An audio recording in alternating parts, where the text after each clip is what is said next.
അഖിലിന്റെ ഫോണിന് ജീവൻ കിട്ടി, അത് ശ്രീവിദ്യ ആണെങ്കിൽ ഫോൺ ഓൺ ആക്കിക്കോ. ഓണാക്കി. രതി ചേച്ചി 5 മെസ്സേജ്, അഞ്ജന 3 മെസ്സേജ്, പാപ്പനും കൂടി വനജ അതിന് താഴെ മുട്ടത്തറ രാഹുൽ സാധനം എടുത്തോണ്ട് വരുമോ? ആ മെസ്സേജ് വായിര്. അതില് രാഹുലിന്റെ മെസ്സേജ് ഒന്ന് വായിക്കോ. വായിക്കേ.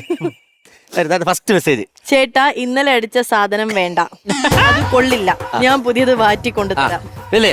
അതിന്റെ താഴെ അടുത്തൊരു മെസ്സേജ് ഉണ്ട്. പിന്നെ വീട്ടിലെ സാധനം കൊണ്ടുവരാൻ പറ്റില്ല, അത് ഇന്നലെ രാത്രി അവൾ അടിച്ചു. ഇൻസ്റ്റഗ്രാം ഒന്ന് ഓപ്പൺ ചെയ്യാവോ? അയ്യോ അയ്യോ, പൈങ്കിളി സാഹിത്യകാരന്മാർ പോലും നാണിച്ചു പോകുന്ന തരത്തിലുള്ള കഥകൾ. അത് രാത്രി 1 മണിക്ക് ശേഷം. നീ ഉറങ്ങിയോ എന്നുള്ള മെസ്സേജ് 7 പെണ്ണുങ്ങൾക്ക്. അത് പാട്ടാണ്. പാട്ടായിരുന്നു. 5 പെണ്ണുങ്ങൾക്ക് 4 ഒരേ ടൈപ്പ് കോപ്പി പേസ്റ്റ് മെസ്സേജസ്. അതിൽ ഒരു പെണ്ണ് ഭർത്താവ് ഉറങ്ങിയില്ല, ഉറങ്ങി കഴിഞ്ഞിട്ട് മെസ്സേജ് ചെയ്യാം. അത് നീയല്ലേ?